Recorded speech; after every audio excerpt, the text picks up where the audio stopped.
ആർദ്ര D Padmanabhan എഴുതിയ കഥ. കുന്ന് അത്ര വലുതൊന്നുമായിരുന്നില്ല. പക്ഷേ അതിൻ്റെ മുകളിലെത്തുവാൻ ഇത്തിരി സമയമെടുക്കുമായിരുന്നു. കുന്നിൻ്റെ മുകളിലേക്കുള്ള റോഡ് ചുറ്റിയാണ് പോയിരുന്നത്. പക്ഷേ മുകളിലെത്തിയാലുള്ള കാഴ്ച അത്യന്തം മനോഹരമായിരുന്നു. വിശാലമായ ഒരു സമതലം, അതിൻ്റെ ചരിവുകളിൽ മാനമുട്ടെ ഉയർന്നു നിൽക്കുന്ന പടുകൂറ്റൻ മരങ്ങൾ.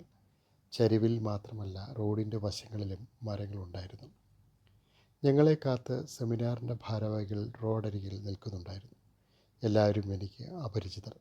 ഞാൻ അവരോടായി പറഞ്ഞു, സുഖക്കേടിന് ശേഷം ആദ്യമായി ഞാനൊരു പരിപാടിയിൽ പങ്കെടുക്കുകയാണ്. അധികമൊന്നും സംസാരിക്കുവാൻ കഴിഞ്ഞെന്ന് വരില്ല. അതുകൊണ്ട് ബുദ്ധിമുട്ടാകില്ലല്ലോ. പരിപാടിയുടെ മോഡറേറ്ററായ അജയൻ പറഞ്ഞു, കേരളത്തിൻ്റെ നാനാഭാഗത്തു നിന്നും വരുന്ന കോളേജ് വിദ്യാർത്ഥികളാണ് ഈ പരിപാടിയിൽ പങ്കെടുക്കുന്നത്.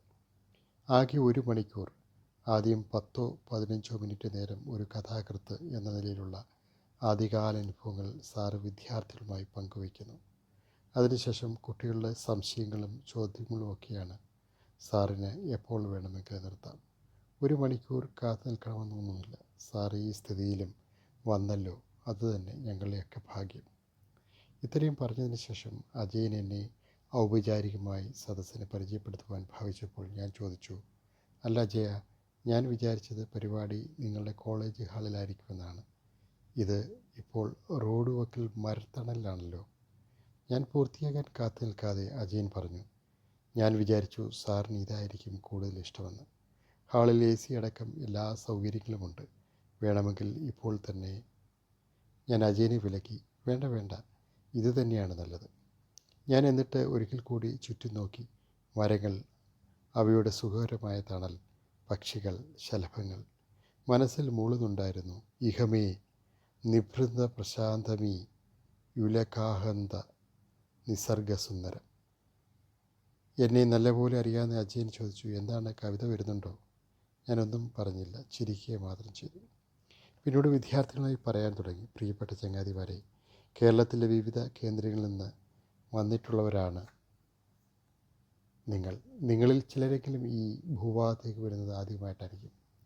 സാഹിത്യത്തെ സംബന്ധിച്ചിടത്തോളം എന്നെ പുണ്യം ചെയ്ത ഒരു ഭൂമിയാണ് ഇത്. വേങ്ങയിൽ കുഞ്ഞിരാമൻ നായരും P. കുഞ്ഞിരാമൻ നായരും ജനിച്ചത് ഇവിടെയാണ്. എന്തിന് ഇവരെയൊക്കെ കുറിച്ച് പറയുന്നു? ഭാഷാപിതാവായ സാക്ഷാൽ തുഞ്ചത്തെഴുത്തച്ഛനും മുൻപേ ഏതു പാമരനും മനസ്സിലാക്കും വിധം ശുദ്ധമലയാളത്തിൽ കവിത എഴുതിയ ചെറുശ്ശേരിക്ക് നമ്പൂതിരിക്ക് ജന്മം നൽകിയ നാടും ഇതാണ്. ഇല്ലെങ്കിൽ ഞാൻ എന്തിനാണ് ഇതൊക്കെ പറയുന്നത്? ഒരു കഥാകൃത്ത് എന്ന നിലയിലുള്ള എൻ്റെ ആദ്യകാല അനുഭവങ്ങൾ നിങ്ങളുമായി പങ്കുവയ്ക്കും എന്നല്ലേ മോഡറേറ്ററായ അജയൻ പറഞ്ഞിട്ടുള്ളത്. ഇത്രയധികം അനുഭവങ്ങളൊന്നും എനിക്കില്ല. ഉള്ളവ വളരെ തീഷ്ണമാണ് താനും. അച്ഛനെ കണ്ട ഓർമ്മ പോലും എനിക്കില്ല. അത്ര ചെറുപ്പത്തിലേ അച്ഛൻ മരിച്ചു പോയിരുന്നു. പിന്നീട് അമ്മയാണ് ഞങ്ങൾ 4 കുട്ടികളെ ഏറെ പണിപ്പെട്ട് വളർത്തിയത്. പുല്ലരിഞ്ഞും പശുക്കളെ പോറ്റിയും പാല് വിറ്റും. ജീവിതത്തിൽ ഒരിക്കലെങ്കിലും അമ്മ സത്യത്തിൽ നിന്ന് കിടുകിട പോലും തെറ്റി നടന്നിട്ടില്ല. അമ്മയെക്കുറിച്ച് ഞാൻ ധാരാളം എഴുതിയിട്ടുണ്ട്, കാര്യമായും കഥയായി. അമ്മയെക്കുറിച്ച് പറയുവാൻ തുടങ്ങിയാൽ എനിക്ക് അവസാനിപ്പിക്കാൻ കഴിയില്ല. ചുരുക്കി പറഞ്ഞാൽ, അമ്മ തത്തത് മാത്രമേ എന്നിലുള്ളൂ. വായനയാണ് എന്നിൽ ഉറങ്ങിക്കിടരുന്ന എഴുത്തുകാരനെ ഉണർത്തിയതും അവനെ കൊണ്ട് എഴുതിപ്പിച്ചതും. വളരെ ചെറുപ്പത്തിലേ ഞാൻ വായിക്കുവാൻ തുടങ്ങിയിരുന്നു. വിശപ്പിനെ കീഴടങ്ങിയതും വായനയിലൂടെയായിരുന്നു. ആദ്യകാലത്ത് കയ്യിൽ കിട്ടിയതെന്തും വായിച്ചു. മറ്റൊരു തരത്തിൽ പറഞ്ഞാൽ സെലക്റ്റീവ് റീഡിംഗ് ഉണ്ടായിരുന്നില്ല. റീഡിംഗ് തുടങ്ങിയത് എലിമെൻ്ററി സ്കൂൾ പഠിക്കുന്ന കാലത്തായിരുന്നു. അതിനെന്നെ പ്രേരിപ്പിച്ചതും സഹായിച്ചതും മഹാനായ എൻ്റെ അധ്യാപകനായിരുന്നു, വാഴയിൽ ഗോവിന്ദൻ വൈദ്യർ. ഗോവിന്ദൻ വൈദ്യർക്ക് സ്തുതി. ഗോവിന്ദൻ വൈദ്യർ കുമാരനാശൻ്റെ കാവ്യലോകത്തിലേക്ക് എന്നെ കൈപിടിച്ചു കൂട്ടിക്കൊണ്ടുപോയി. നാലപ്പാട്ട് നാരായണമേനോൻ തർജ്ജിമ ചെയ്ത വിക്ടർ യൂഗോവിൻ്റെ പാവങ്ങൾ എന്ന എല്ലാ അർത്ഥത്തിലും വലുതായ ആ പുസ്തകം കുട്ടിയായി എനിക്ക് വായിക്കുവാൻ തന്നതും ആ അധ്യാപകനായിരുന്നു. നാലപ്പാട്ടിനെയും എന്നും നന്ദിയോടെ ഓർക്കാറുണ്ട്. ഉരുക്കിടുന്നു മിഴുനീരിലിട്ട് മുക്കുന്നു മുറ്റും ഭുവനൈക ശില്പി മനുഷ്യകൃത്താം കനകത്തെ ഏതോ പണിത്തരത്തിനുപയുക്തമാക്കാൻ എന്നെഴുതിയ കവിയെ എങ്ങനെ ഓർക്കാതിരിക്കാൻ കഴിയും? സുഹൃത്തുക്കളെ, ചെറുപ്പത്തിൽ അനുഭവിച്ച ദാരിദ്ര്യം ഓർത്തുകൊണ്ടാണല്ലോ ഞാൻ തുടങ്ങിയത്. ദാരിദ്ര്യ ദുഃഖത്തെക്കുറിച്ചുള്ള ഒരു ശ്ലോകത്തിലെ 2 വരികൾ അമ്മ പഠിപ്പിച്ചതാണ് ഞാൻ ഇന്നും ഓർക്കാറുണ്ട്. ദാരിദ്ര്യമെന്നുള്ളത് അറിഞ്ഞവർക്കേ പാരിൽ പരക്ലേശ വിവേകമുള്ളൂ. ഈ പരക്ലേശ വിവേകം വളരെ പ്രധാനമാണ്. അതുള്ളവർ ഭാഗ്യവാന്മാർ. ഈ പര എന്ന പദത്തിൽ മനുഷ്യർ മാത്രമല്ല ഉള്ളത്, അതെല്ലാ ജന്തുജാലങ്ങളെയും ഉൾക്കൊള്ളുന്നു. എന്നിൽ പരക്ലേശ വിവേകം എന്നും ഉണ്ടായിരുന്നു. എൻ്റെ എഴുത്തിലും പ്രവൃത്തിയിലുമൊക്കെ നിങ്ങൾക്കത് കാണാൻ കഴിയും. അല്പനേരം ഒന്നും പറയാതെ നിന്നതിന് ശേഷം ഞാൻ തുടർന്നു. സുഹൃത്തുക്കളെ, ഞാൻ വളരെയധികം പറഞ്ഞുപോയി. ഇത്രയൊന്നും ഉദ്ദേശിച്ചിരുന്നില്ല. പക്ഷേ നിങ്ങളെയൊക്കെ കണ്ടപ്പോൾ പറഞ്ഞുപോയി. ഇനിയൊരു അവസരം ഉണ്ടാകില്ലല്ലോ. വയസ്സ് 96 ശരീരത്തിന് തളർച്ച പറ്റിയിരിക്കുന്നു. എന്നാലും മനസ്സിപ്പോഴും ചടുലമാണ്. നിങ്ങൾക്കെല്ലാവർക്കും നല്ലത് വരട്ടെ. ഞാൻ നിർത്തി. സദസ്സ് നിശബ്ദമായിരുന്നു. പിന്നീട് അജയൻ പറഞ്ഞു, വിദ്യാർത്ഥി സുഹൃത്തുക്കളെ, എൻ്റെ സഹപ്രവർത്തകരെ, നമുക്ക് ഭാഗ്യവാന്മാരാണ്. ഇത്രയൊന്നും ഞാൻ പ്രതീക്ഷിച്ചിരുന്നില്ല. ഈ പ്രായത്തിലും ഒരു വീഴ്ചയ്ക്കും അതേൽപ്പിച്ച ആഘാതത്തിന് ശേഷം, ഈയിടെയുണ്ടായ നിസ്സാരമില്ലാത്ത ഒരു സ്ട്രോക്കിനും ശേഷം നമ്മളെയൊക്കെ കാണുവാനായി ഇവിടെ വന്ന് ഇത്രയും നേരം ഇല്ല, എനിക്ക് വാക്കുകളില്ല. അജയൻ വികാരാധീനനായിരുന്നു.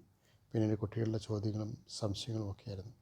ആദ്യത്തെ ഊഴം കോഴിക്കോട്ട് നിന്ന ഒരു പെൺകുട്ടിയുടേതായിരുന്നു. സ്വയം പരിചയടിച്ച ശേഷം അവൾ പറയാൻ തുടങ്ങി, സാർ, ഞാൻ അങ്ങയുടെ ഏതാണ്ട് എല്ലാ കഥകളും വായിച്ചിട്ടുണ്ട്. ഏതാനും ആഴ്ചകൾക്ക് മുമ്പേ വന്ന ദയ എന്ന ആ കൊച്ചു കഥയടക്കം. കൊച്ചു കഥ എന്ന് പ്രത്യേകിച്ചും പറയേണ്ട കാര്യമില്ല എന്നെനിക്കറിയാം. സാറിൻ്റെ ഏതാണ്ട് എല്ലാ കഥകളും ചിത്രങ്ങളടക്കം തന്നെ 2-3 പേജിൽ അവസാനിക്കുന്നതാണല്ലോ.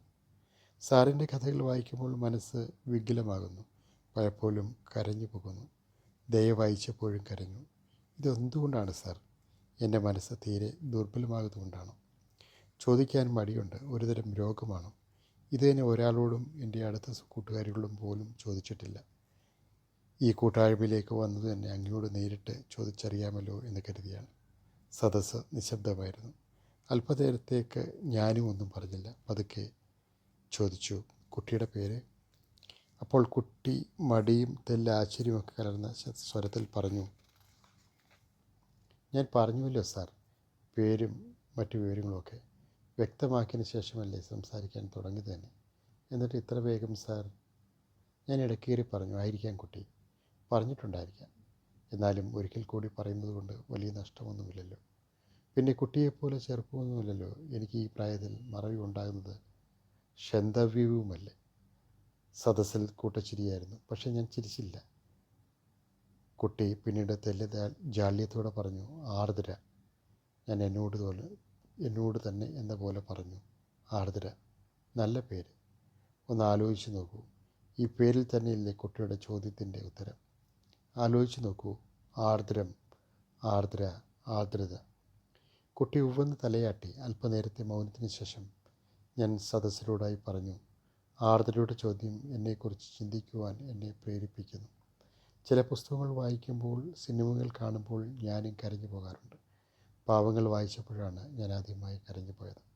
അതുപോലൊരു പുസ്തകം അതിനു മുമ്പ് വായിച്ചിട്ടില്ല എന്നും കൂട്ടിക്കൊള്ളൂ. പാവങ്ങൾ പിന്നീടും പലപ്പോഴായി വായിച്ചു. മലയാളത്തിലും ഇംഗ്ലീഷിലും എപ്പോഴൊക്കെയും കരയുകയും ചെയ്തു. നിലവിളിയൊന്നുമല്ല, ഒരു തേങ്ങൽ, ഒരു ഗദ്ഗതം, ഒരു നെടുവീർപ്പ്, ഒരു വീർപ്പൂട്ടൽ. കഥയിലേക്ക് വരുമ്പോൾ മനസ്സിലേക്ക് ആദ്യം ഓടി വരുന്നത് OV വിജയൻ്റെ കടൽ തീരത്ത് തന്നെ.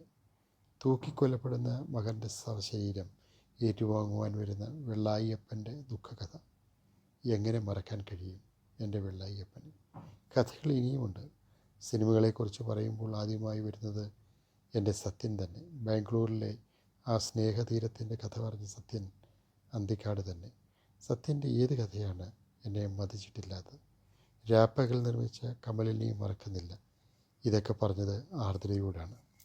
പ്രിയപ്പെട്ട കുട്ടി, ഞാനുമുണ്ട് നിൻ്റെ കൂടെ. എനിക്ക് ആർദ്രയോട് ഒന്നേ പറയാനുള്ളൂ. ഈ ആർദ്രത, മനസ്സിൻ്റെ ഈ പച്ചപ്പ് ഒരിക്കലും പറ്റാതെ സൂക്ഷിക്കുക. മടങ്ങാനുള്ള സമയമായിരുന്നു. രാമചന്ദ്രൻ ഡ്രൈവറുമായി വന്നു. കുന്നിറങ്ങുമ്പോൾ മനസ്സിനാകെ ഒരു ലാഘവം വന്നതുപോലെ തോന്നി. ആദ്യത്തെ വളവിലെത്തിയപ്പോൾ ഞാൻ തിരിഞ്ഞു നോക്കി. ആർദ്ര അവിടെ തന്നെ ഉണ്ടായിരുന്നു. കഥ തീരുന്നു. ഇത് മലയാള മനോരമ വാർഷിക പതിപ്പ് 2025 വന്ന പ്രസിദ്ധീകരിച്ച ഒരു കഥയാണ്. Thank you.